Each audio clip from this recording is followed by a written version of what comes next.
네, 08년 10번 기출 보겠습니다. 방사선 동위원소인 87 루비륨은 붕괴하여 안정한 87 스트론튬으로 변한다. 87 루비륨이 붕괴하여 생성된 87 스트론튬이 없는 어떤 운석 내에 87 루비륨의 초기 함량이 서로 다른 몇 개의 광물이 포함되어 있다고 가정하자.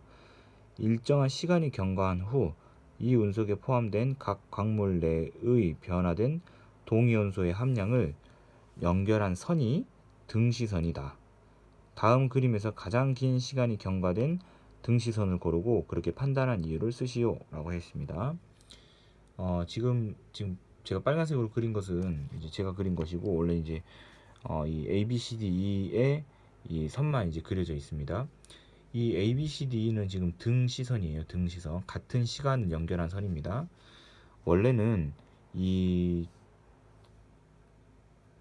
87 스트론튬이 하나도 없는 어떤 운석이라고 했어요. 그러면 이 87 스트론튬의 원자 수는 제로가 돼야 되는 거니까 원래는 하나도 없는 상태입니다. 하나도 없는 상태. 근데 이제 루비디움의 값은 어떤 것은 많이 들어있는 것도 있고, 어떤 것은 적당히 들어있는 것도 있고, 어떤 것은 조금 들어있는 것도 있고 막 이런 식이겠죠. 근데 점차 방사선 동위원소에 방사선 붕괴가 일어나면 루비듐이 스트론튬으로 이제 바뀔 텐데, 이때 루비듐의 양은 줄어들고 스트론튬의 양은 늘어나겠죠. 그러면 이 시간 순으로 예를 들면 이만큼의 루비듐이 들어 있었고 스트론튬은 없었던 이 어떤 한 광물은 점차 시간이 지나갈수록 제가 이 빨간색으로 그려놓은 이 방향 쪽으로 양이 변해 갈 거예요. 그러니까 루비듐의 값은 점차 줄어드는 거고 스트론튬의 값은 늘어나는 것이고요.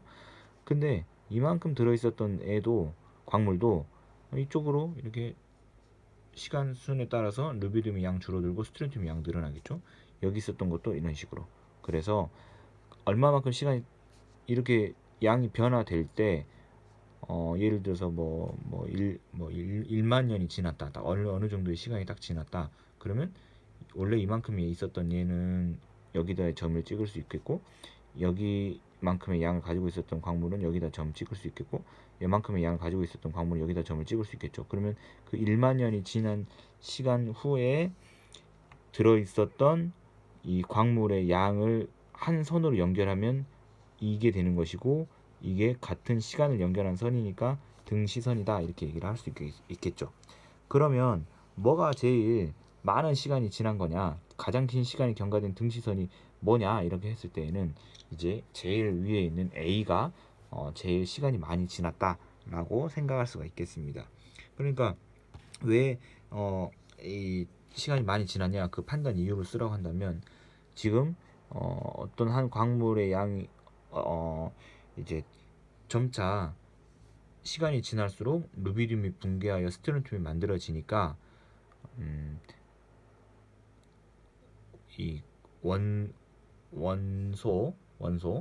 원소의 양이 이제 모원소는 점차 줄어들고 자원소는 늘어날 테니, 이제 그 원래의 양 대비해서 이제 루비듐은 줄어들고 스트론튬이 많이 늘어난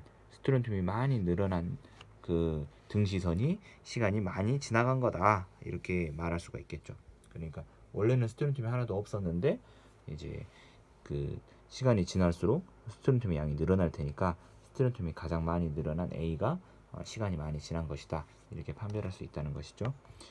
그래서 정리하자면 모원소가 붕괴돼서 자원소가 만들어질 텐데, 이때 자원소인 스트론튬의 양이 가장 많은 등시선 A가 가장 많은 시간이 지난 것이다 이렇게 이제 쓰면 되겠습니다. 이상입니다.